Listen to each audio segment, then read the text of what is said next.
Hello, I am Dr. Garima Srivastav, obstetrician and gynecologist. And today we have a very special episode in our podcast where we'll be diving into the details of obstetrician and gynecological residency program with Dr. Shonali Chandra. Dr. Shonali Chandra, will you be so kind enough to tell more about yourself and this program? So I'm Dr. Shonali Chandra, and I did my MBBS from LLRM Medical College, Meerut. And then I did my residency, post-graduation from Maulana Azad Medical College, New Delhi. And that is where I also did my senior residency. So over the years now, I've been involved in teaching undergraduate as well as postgraduate students, aspiring, postgraduate students as well at the same time. And now with PrepLadder, we have come up with this OBS-GYN PG residency course. So this is basically catering to those who've already made the decision that now they're going to be obstetricians and gynecologists. And they can find, more advanced reading resources here than what they've had in the past. So what inspired you to create this OBS and Gynae residency program, and what are its core objectives? What inspired me? So actually, first of all, teaching inspires me. I would say, teaching is my idea of learning, actually, and I've always been that way. And over the years, my training has also inculcated in me a very academic sort of a learning behavior. So I've always into teaching and was doing it, had a YouTube channel also, Medicine Decoded, and, was working on it, was posting academic content there. And I did get a feedback from a lot of my students, who had studied with me during their NEET PG preparation. And then later on, they would say that they would like something for residency as well, especially DNB students as well. So maybe I believe that the inspiration came from there, where I felt that, okay, let's, do something a little bit more. However, juggling with that thought on my own was a huge task, because there is no limit to what you can or cannot read, should not read in residency. So with PrepLadder, that impetus to go forward with doing something new came. So we started. So wonderful. And can you walk us through the program structure and what are its core objectives? Yeah. So with this, we have created 200 plus hours of video lectures. Yes. So the course structure is, I've started from the very basics, actually. Like, for instance, you'll have foundation topics of OBS-GYN. It is an app-based format, so you'll find the lectures there all divided or clear-cut, demarcated for you people, so that it is easy to grasp. So foundation lectures are there, which obviously we've gone through those in our undergraduate years also, but now they will be more sort of clinical oriented and give you the relevant aspects, what you need to take forward. And will also be slightly in depth as well. For instance, your OBS-GYN lectures will be, big groups are subdivided basically. Like, for instance, you'll have high risk obstetrics in one place, labor room, obstetric emergencies. In gynae, you will have, oncology separately discussed, endocrinology, infertility separately discussed. So basically, the topics and the cases that you see day in and day out in your working in the wards, OPDs, especially important areas which are generally asked in your, residency exams, be it your theory exams, be it your practical exams. So that approach has been taken, because again, it is too huge a course to condense even in 200 hours. So I would like to say that of course, it does not take away from the necessity of reading books at the same time, but it is going to be helpful for you people. We believe that if you were to find maybe one place where you can have everything out there for you to refer or to, know where to read from. What do you think, Dr. Shonali, are the biggest challenges the residents are facing these days?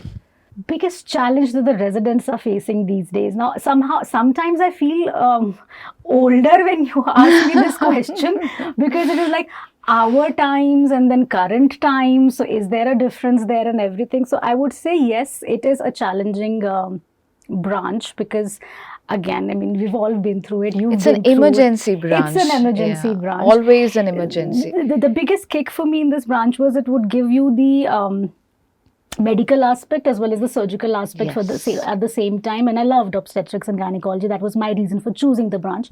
So considering now the people have made their decision that they want to be obstetrics and gynecologists, I would say that we were all in our cocoons when we were undergraduate students. Now, suddenly we come out in the residency years, and then we realize what the real world is all about, what is practicing all about, And this is one step. Once we're done with the residency, then the second step will come. So the challenges, of course, adjustment is the biggest challenge, I would say. True. To every kind of thing, I mean, to a new environment, to the workload.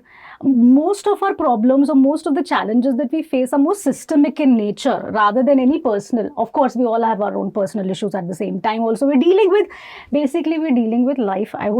You are at that age, you have to deal with life. Yes, too. you're dealing with that.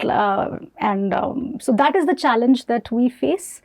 And another point that I feel where our residency training has been probably lacking, of course, is one is the of course, one is the skill building that we will gain through over the years, like, surgical exposure, learning to how to operate and whatever. And then we have the academic side of it, where we learn how to make decisions, clinical decisions, right? So my consultants used to tell me, and I've been very lucky that I've had some very wonderful teachers in my residency years. So they would tell me that, in obstetrics, one thing is very, very important to learn, as much as it is to learn to do a surgery, is when to intervene and when not to intervene, right? True. So that kind of decision making, if one has not cultivated that over the years of residency training, then it doesn't come all of a sudden also, right? And the second aspect I feel is we've not been taught how to, talk to patients. How to talk to our colleagues and how to behave. So I think that part is also significantly lacking. And again, nobody teaches us. It is just that we just learn it on the job, and then it becomes again a tiring exercise in itself, right? So how does this course specifically address to these challenges? So the course specifically addresses to these challenges in the sense that one thing is we have designed it in a manner that makes reading easier for you, right? So in the sense, like, I can just give it by an example, like we all learn from our patients, don't we, right? So in our residency years also, we would have some patient admitted in the ward, and we would read along with that. Now, whatever, for example, anemia patient admitted or preeclampsia patient admitted, and we're reading about that. So we had these huge books, and then I would make the cutouts of those books and carry them, or whatever, my notes, I would carry them to the ward and refer to them from time to time.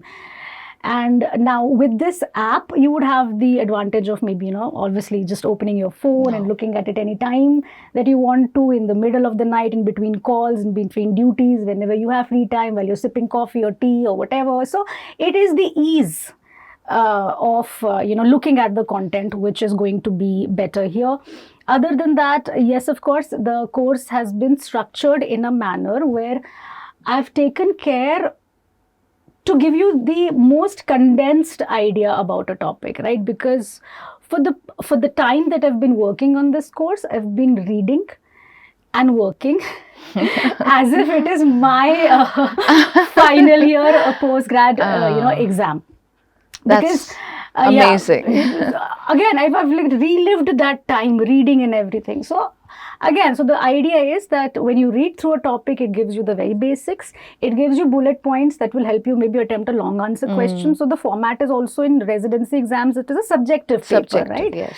And then it will also give you idea at the same time about the clinical aspect. So maybe if you get a case out of that very same topic, you would know what to ask in history, what to look for in examination, what investigations to order, how to plan a treatment, right?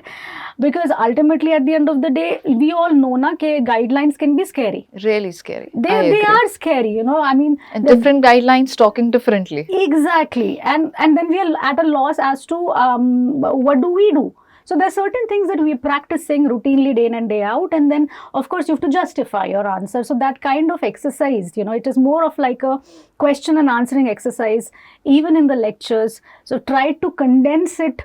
Again, doing just cases or doing just theory increases the, lecture content or increases the hours spent on the platform. So that has been the idea, that it will give you a more structured approach. However, we all have our own structure. So if something works for you, one should stick to it as well. True.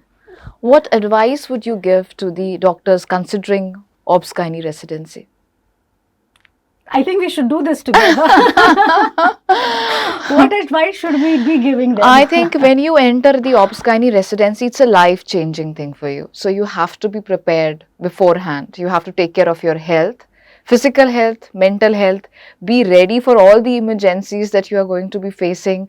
Plus, you have to adjust to the new environment with your colleagues, with your teachers, professors, and of course, keep on learning as each day passes. So it's a big thing to adjust, specifically from MBBS to MD. It's a huge change. What do you think?